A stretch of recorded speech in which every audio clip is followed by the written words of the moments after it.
Ô Pedro, ontem foi um dia de celebração, né, da democracia. A gente trouxe aqui toda a repercussão desse ato lá em Brasília, que foi organizado pelo governo federal sobre um ano do dia 8 de janeiro, dos atos antidemocráticos, né?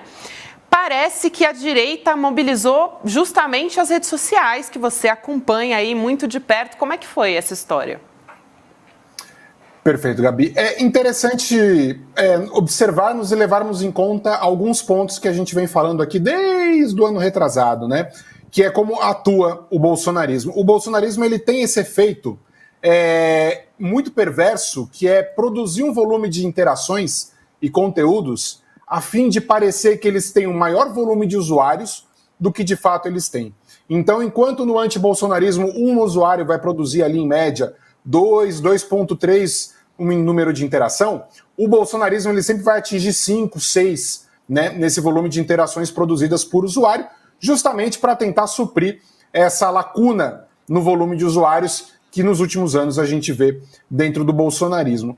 O dia de ontem foi mais uma representação desse movimento. O bolsonarismo ele foi para o Twitter, antigo Twitter, agora X, fazer esse movimento de produzir um volume enorme de interações, mas ainda assim, esse volume de interações é muito confuso. O bolsonarismo, ele passados um ano da tentativa de golpe liderada por Jair Bolsonaro, o bolsonarismo ainda não entendeu qual vai ser a abordagem que eles vão utilizar. Então, o que a gente vê, o que a gente viu no dia de ontem e nas horas anteriores, foi, por um lado, eles tentando defender os terroristas que foram presos, por outro lado, eles tentando acusar a esquerda e o governo de fazerem o que fizeram os terroristas que foram presos, e numa outra cereja do bolo é tentar excluir o Jair Bolsonaro dessa equação. Quando a gente olha o volume de menções a Jair Bolsonaro ontem, a gente vai ter um volume muito maior de usuários antibolsonaristas citando o ex-presidente. Justamente porque o bolsonarismo ele está nesse movimento de, ainda de que eles não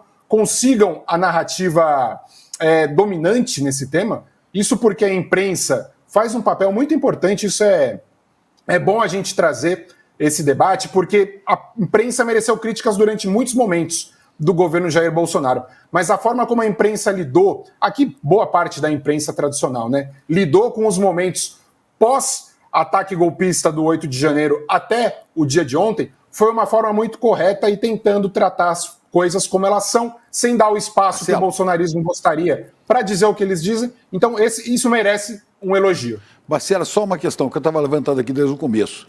Né? A gente fica quieto, olhando as coisas ao redor, né? Seja porque eles inflaram as redes digitais, porque eles mexeram seus robôs e apareceram, mas a verdade que isso revela é que a extrema-direita, os neofascistas deste país, estão se articulando. É isso que eu estou berrando aqui, estou berrando até ficar surdo, né? De tanto berrar. Eu estou berrando há dias. Nós temos eleição de prefeito esse ano em 5.500 municípios desse país. E a extrema-direita está se preparando para isso. A extrema-direita está preparando um novo golpe. Esses militares impunes, esses generais e coronéis que tramaram contra a democracia, precisam ser punidos, porque eles estão se articulando com outros, como estão se articulando os políticos, esses políticos neofascistas do Brasil, pelo país afora, nas redes digitais, em todos os cantos.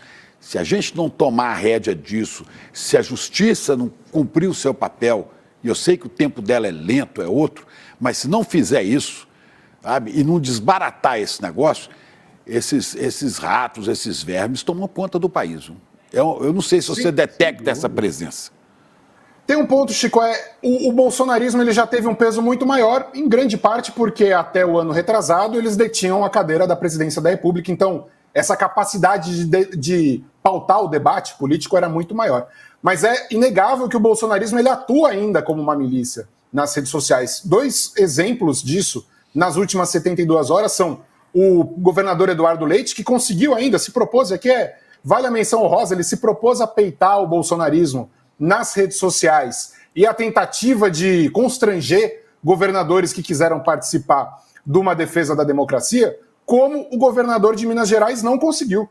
O governador Zema, ele aceitou o comportamento de milícia digital do bolsonarismo e ele se recusou a ir, estando em Brasília, não quis participar de um evento cujo objetivo era defender a democracia. Então, o bolsonarismo ele perde algum espaço passadas as eleições? Ele perde, principalmente por não conseguir mais pautar o debate político com aquilo que ele gostaria. Porém, eles ainda têm uma articulação muito forte, eles têm uma articulação que numa eleição para vereador, por exemplo, eles vão conseguir fazer bancadas enormes por diversos municípios do país, e a gente sabe o peso que isso tem, né, em cidades do interior, em médias e pequenas cidades, o que é uma bancada reacionária, conservadora de extrema-direita, com muito apoio de igrejas neopentecostais que estão metidas na política por interesse financeiro, né? E por outras coisas, cocitas mais. Sem dúvida. E por isso que é importante. Aqui a gente vai entrar num outro ponto, Chico, que é interessante, a fala não apenas do Lula, mas também do Alexandre de Moraes, quando ontem eles aproveitaram o momento e a atenção da imprensa para relembrar a importância de a gente debater um papel mais ativo do governo e do poder judiciário na regulação das redes sociais, que não podem ser essa terra de ninguém, como foram em muitas eleições municipais, governamentais e presidenciais ao longo dos últimos anos.